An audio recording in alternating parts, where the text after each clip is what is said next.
Where are you from then? Where you grew up? From a place called Wincham, which is, I wouldn't say it's South Manchester, it's Cheshire, but it's just out of South Manchester. It's just like a little village. Say no more, mate. That's where all the footballers are. Little village. Grew up, got a brother. Mum and dad. Yeah, it was great, man. It was just normal. Did you go uni or anything like that? Oh, I didn't go uni. I don't think I had it in me. Like, I speak about it with my wife quite a lot, actually. So my wife is really academic. So she's a nurse AMP, yeah. And she's got an aesthetics company now, which is mega, actually. Yeah. So aesthetics, I never knew there was so much money in it. Yeah. But she was like, college, uni, study. It's now paying off. Yeah. Do you know what I mean? But it's took, she's 30. What was my wife? I should know this. 33, I think. Yeah. So it's took till now to pay off. That's quite a long time. Yeah. Where I was just like, I wanted to learn it. So it wasn't for me, uni. What advice would you want to give to others that are out there that are looking to start a business, especially in your trade? You know what? Or even a business in general. Like, what keeps you motivated? And so a couple of things keep me motivated. One, just the best way to put it. One is your family. Yeah. I feel like seeing your kids or trying to provide for your kids and your family, I think that just keeps most guys going, doesn't it? It does. That's when you get up every day. Yeah. You know what I mean? Your family's one. Secondly, we all want nice things, don't we? Or we've all got goals. Like you said, we were talking before. I'm a sport fan. I want a nice car. Yeah. Right, I'm still Mercedes GLC 63S. Yeah. Oh. I want an RS6. I prefer them over Range Rovers, to be fair. Yeah, I want an RS6. RS6, oof. And I'm like, I really need one of them in my life to make me happy. And as a guy, I'm like, I'm happy with that. What colour? Black. Oh, yeah. Yeah, I'd love one. So I'm sort of, that's in the pipeline. But when you've got kids... Yeah. Different ball. And the kids want to go out and we're going on holiday and you're trying to provide for a nice house and this anyway. So... yeah, there's that, but you just got to show up every day, I think. Yeah. I think you just got to get out of bed every day and just show up. And keep moving forward, isn't it? Just push through the shit. Yeah. Because you're going to have shit. You can't expect every day just to be like, oh, this is easy. No business is easy. Yeah. It doesn't matter what you do. You can be your business, what you're trying to do. Yeah. It's not easy. It's not, mate. It's not easy. You got to push through the shit. You got to do stuff. That's nothing. You got to do stuff you don't want to do. Yeah. That's a big thing, because a lot of people go, I can't be able to do that, and they don't do it. Do you know what I mean? Get complacent and just laziness. Like, yeah, you just got to push through everything. It's like there's so many barriers in the way. Yeah. Of trying to be successful and trying to earn money. And you know what? Some guy told me this actually. There was a customer. It stuck with me. This as he said. Never ever chase money because it runs. Yeah. It's true, that is. So when you're trying to, we're all chasing all the time, aren't we? To try and earn a few quid, to try and pay for this and pay for that. Where he said, never chase it. Try and position yourself so you catch it when it comes to you. Yeah. Which is right, isn't it? Really. Yeah. Because the more you try and chase it, the more it just runs away from you. But it's But yeah, businesses, I think it's the freedom as well, you know. Yeah. It's like if I want a random Tuesday off, I'm having a random Tuesday. But do you do anything else then, Dave, besides Yeah, so we've got we've got a property company. Okay. Really good. Really good. It's a minefield of information and knowledge. See, I always struggle with that because I was looking about like buy to let and I was like, okay, so when people get buy to let, and you put was it 25% deposit down? 25%, yeah. So you saved up all that money. Yeah. You put it down into a house deposit. Yeah. And then you're getting that rental income. Yeah.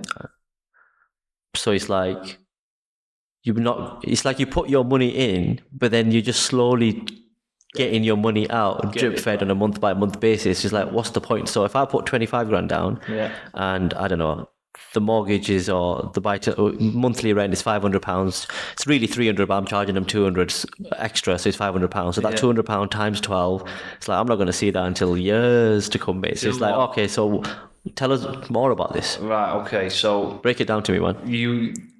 You are right what you're saying in a way, yeah. I thought exactly like that when I first bought my first house. I thought, right, I've got 25 grand here or 30 grand here. Like, I'm putting it there, and then someone's gonna, and I'm making £300-400 a month. And I'm like, it's gonna take me ages to earn my money back. Obviously, you still got your money in the property, but what I did my first one, so it was COVID, so 2019 or 2020, I think it was. And obviously, I was doing okay at work because we were working outside, yeah.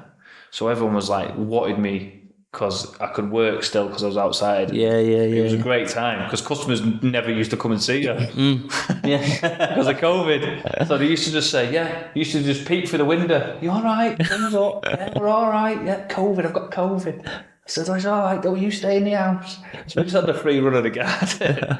But it was great. It was a great time to be alive. So anyway, I managed to earn quite a bit of money in COVID. Yeah. And I remember I was following this guy, this property guy, and I was watching all his videos and watching this and watching that. And I really need to get into it, but I didn't have any knowledge about it. I didn't know anything about houses. At this time, I did, but I was living in a house what I bought, but it was like a residential, and you pay your mortgage, whatever. Yeah. And it was like more about investments and this, that, and the other. And I thought, you know what, I'm going to do this.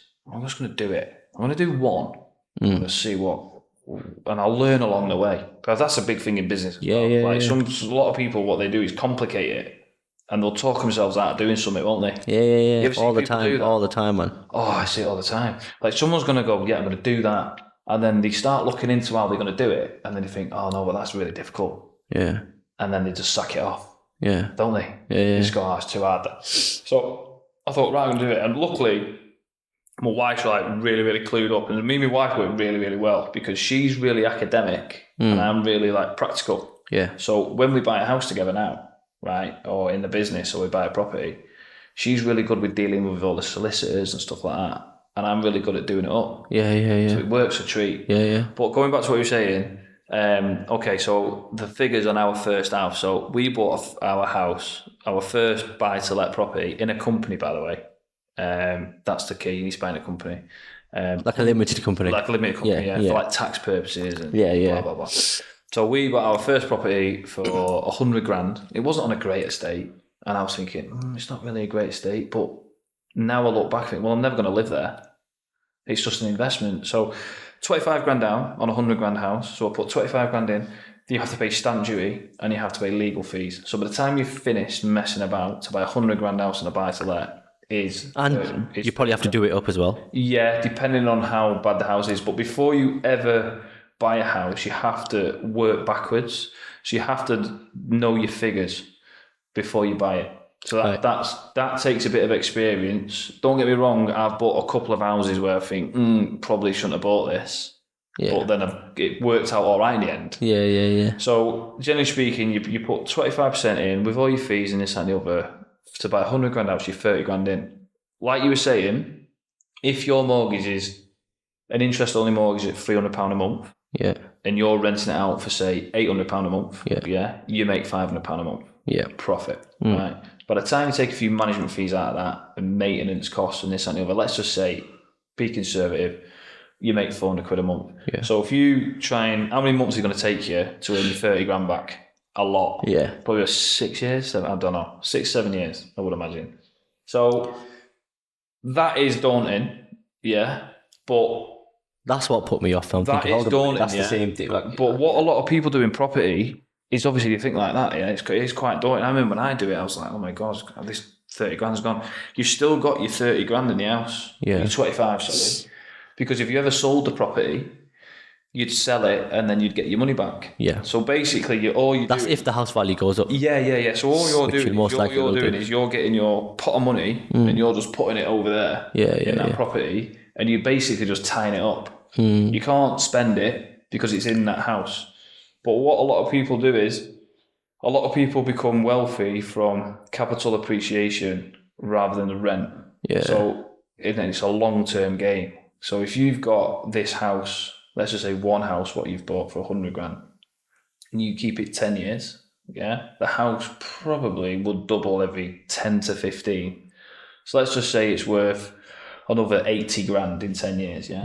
So in 10 years' time, you can then sell it Yeah. or keep it, or do whatever you want to it, or refinance it. Yeah. If you refinance it, you can drag money out tax free, Yeah. which is really good. If you wanted if you had enough, you wanted to sell it. If you sold it, you'd get your 80 grand profit. Yep. You'd get your 25 grand back you put in at the start.